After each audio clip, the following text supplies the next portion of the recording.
Bonjour and welcome back to my channel. My name is Claude and today Capricorn, I'm going to be doing your chakra checkup tarot reading. So I hope you're doing well. Now I'm going to pull out one card for each of your 7 main chakras and I'm going to be looking for blockages and I'll give you tips to rebalance them if necessary. Now please do bear in mind those are general readings, they will not resonate with everybody. Take what resonates and just forget the rest.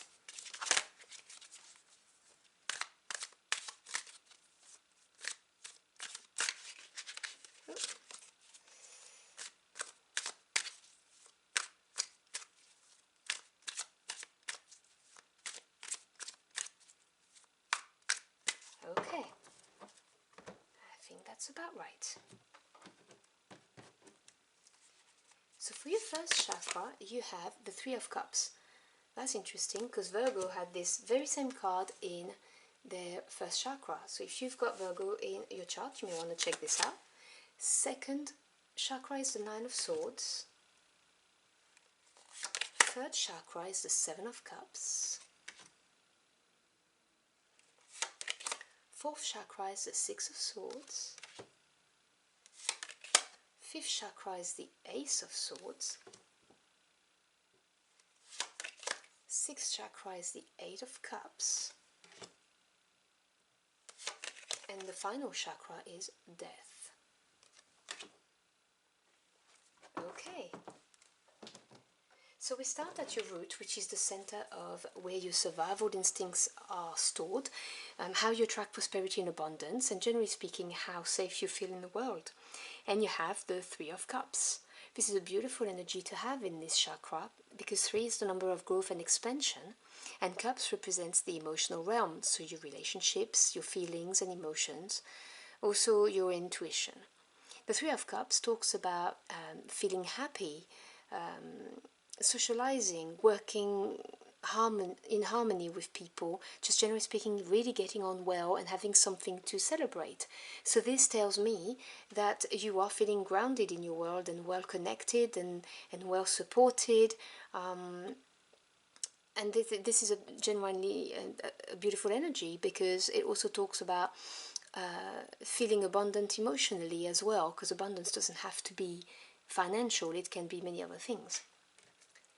We then move on to your second chakra, which is your sacral chakra. Now this is the center of where you store your creativity and how you experience the pleasures in life. And you have the 9 of Swords. Now the swords are to do with the mental realm. So thoughts, ideas, truths and communication. And the 9 of Swords is a card of courage for me. It's a card of accepting that thoughts are what they are, or that facts are what they are, and really facing them with courage rather than worry and anxiety. So having this in your sacral chakra is showing me that you are not experiencing pleasures in life. You may be feeling worried about something, but this just denotes some kind of blockage. It could be a creativity block if you work in a job that requires some kind of creative input, or it could be just you not allowing yourself to enjoy the pleasures of life for some reason.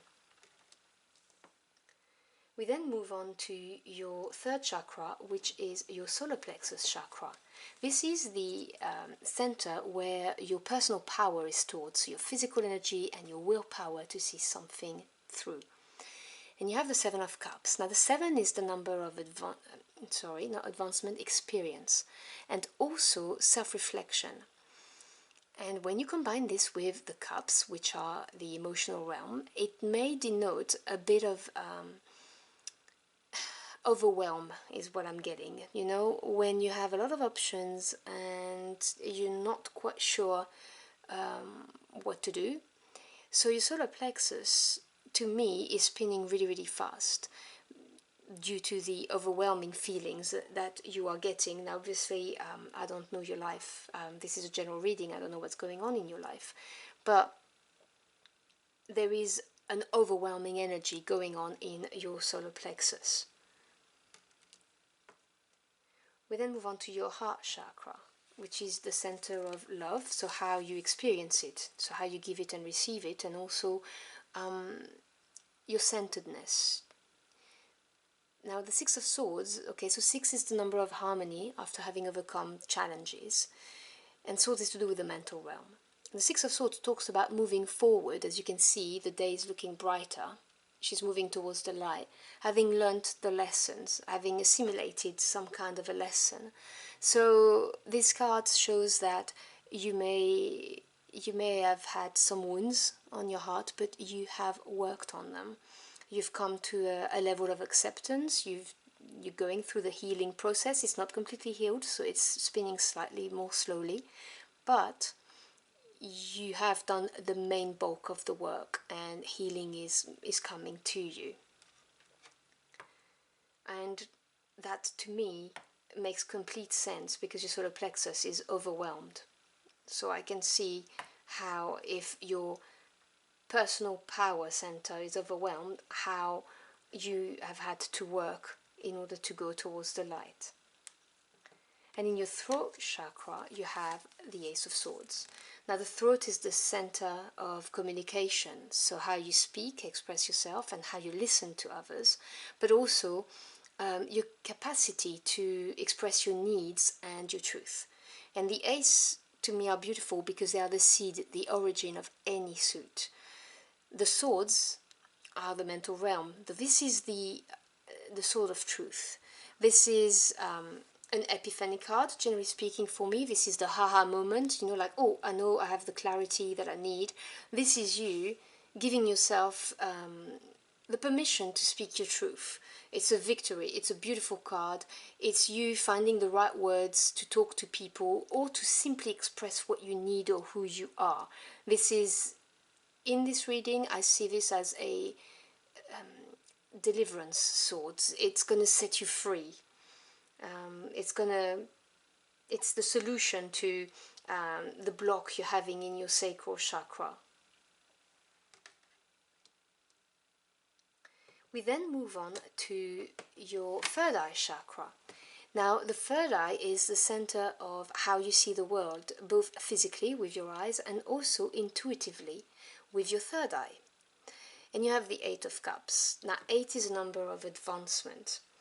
And the cups, as I explained before, is to do with the emotional realm.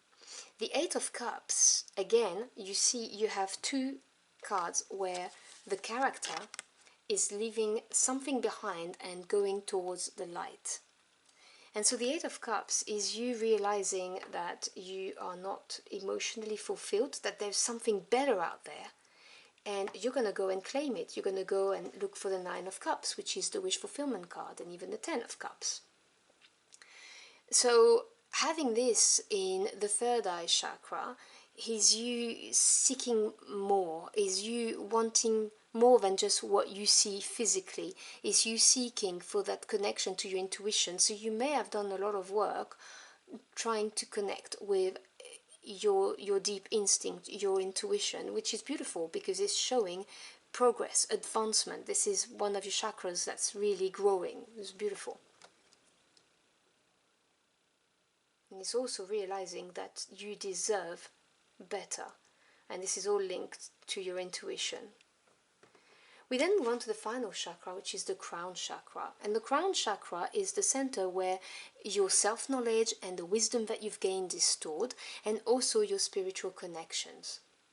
And you have a major arcana, the Death card. Now the major arcanas, I always make a big deal of them. If you've been watching my channel, you know this, because the minors deal with day-to-day event and situation, whereas the majors is God, the divine, the universe, spirit, your angels, whoever you work with, intervening, giving you opportunities to grow mentally, emotionally, spiritually, or putting you back on track if you've strayed from your life path.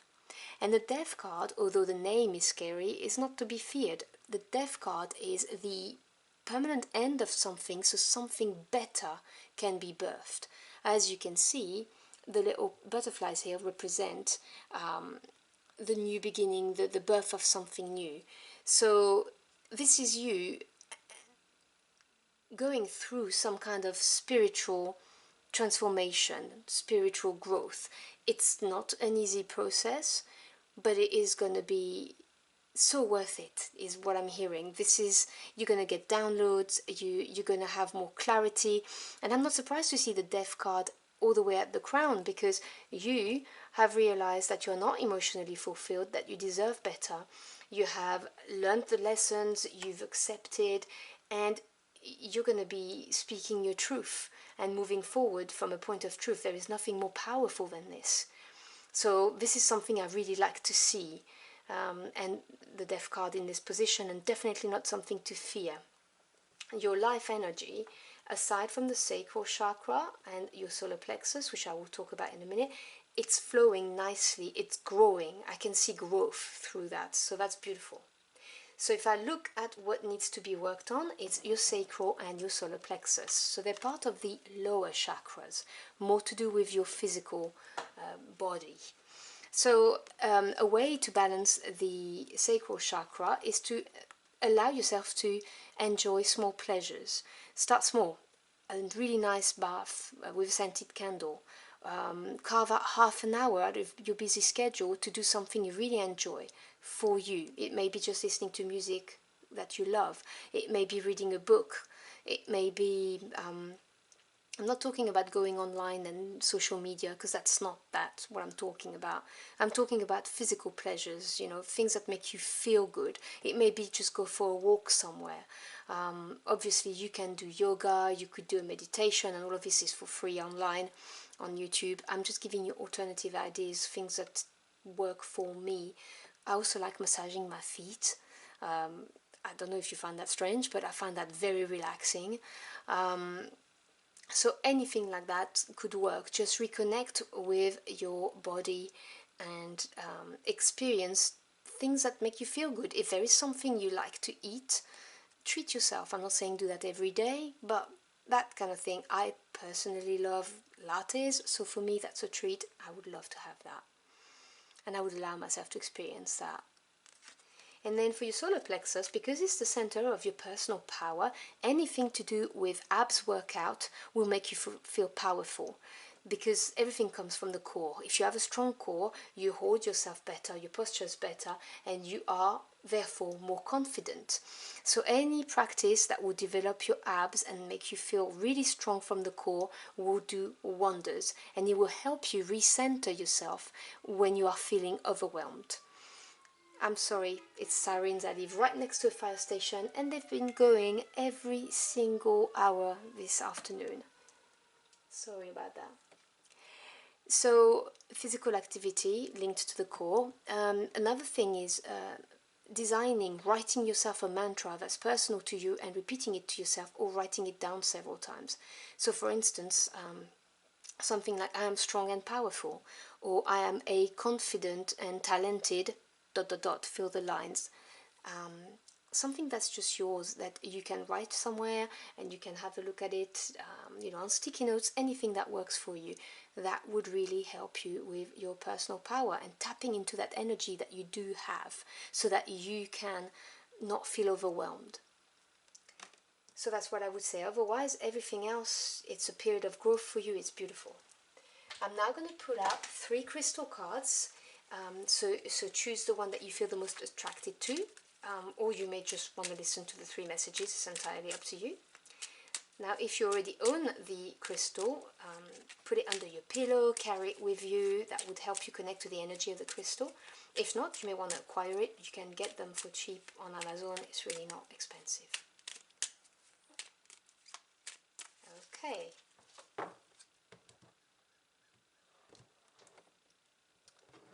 So your first crystal, second crystal, third crystal. If you chose the first crystal, you have chosen something to do with the root chakra, which is why it's right there. Safety. In the hurricane of life, a strong foundation will keep you safe.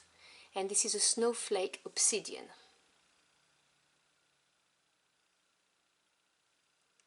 The second crystal is the heart chakra, which is well positioned. Love. Love is a verb, so make it your most treasured action. and it was rhodonite. And the final crystal was for the heart chakra too, compassion. Resolve your conflicts with compassion. And this was jade. And it could be compassion for yourself, resolve the conflicts that you've got within yourself. It doesn't have to be with other people. I just got compelled to tell you, so it must be a message for somebody. So I hope you've enjoyed your journey through the cards with me. If you did, or if the message helped you in any ways, do let me know in the comment box below. I'd love to hear from you. Thank you so much for stopping by. I really appreciate it. I wish you a beautiful end of the month, and I hope to see you again very soon. Until next time, au revoir.